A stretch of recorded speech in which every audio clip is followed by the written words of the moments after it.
I am very torn on Street Fighter V. The newest entry in Capcom's flagship fighting franchise is fun to play, but that fun is marred by an incredible lack of content.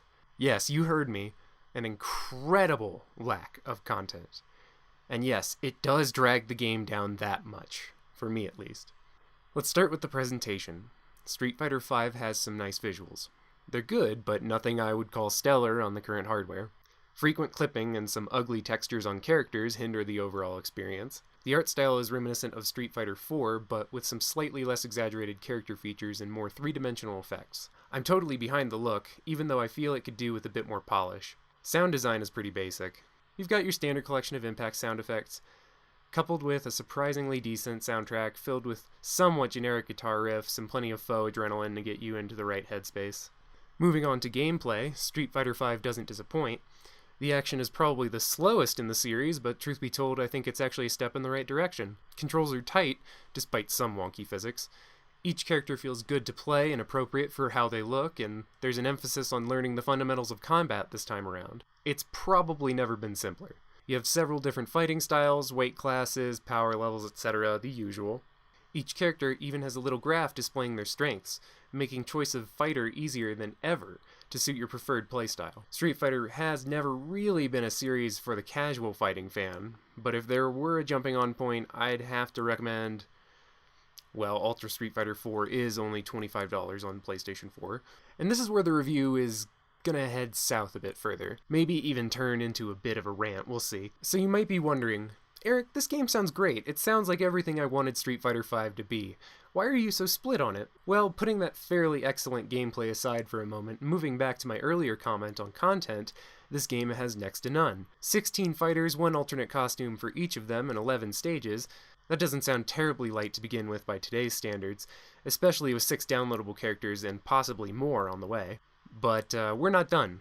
Of these 16 fighters, 4 of them are brand new characters. That's a quarter of the current roster. This detail wouldn't be worth mentioning if some series regulars like Sagat, Gen, or Balrog weren't completely missing, or blatantly hinted at in level background, story context, etc. In terms of single-player content, you can choose from 3 modes: training, survival, and story. For starters, where the hell is arcade mode? I bought a fighting game for $60 no less in 2016, and there's not even a basic arcade mode? What the shit is this, Capcom? Every fighting game since the dawn of the fucking genre has had an arcade or tower option to extend its longevity or give someone something to do when an opponent wasn't readily available.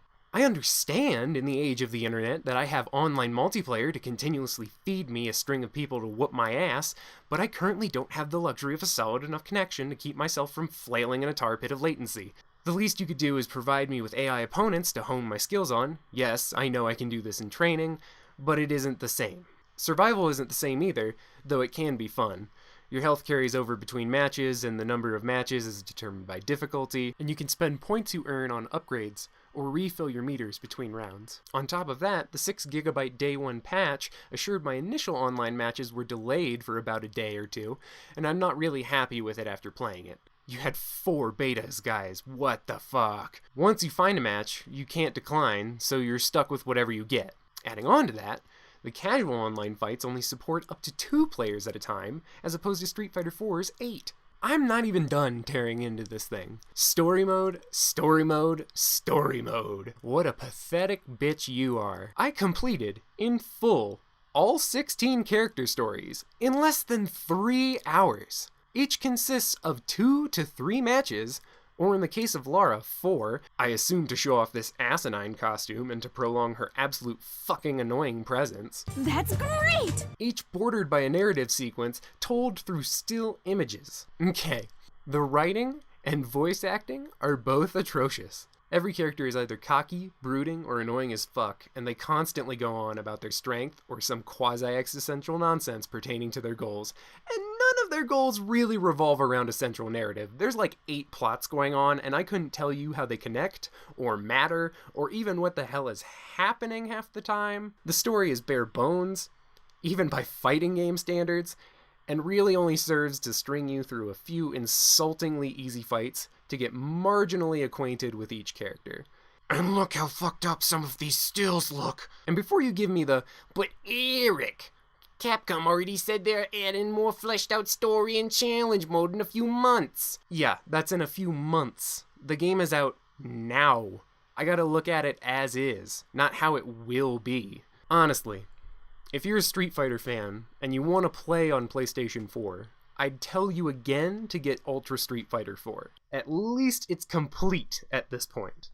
Street Fighter 5, however, is essentially the beta you might have played at any of the 4 times it was available, but with the mechanics finally ironed out and a shit single player tacked on.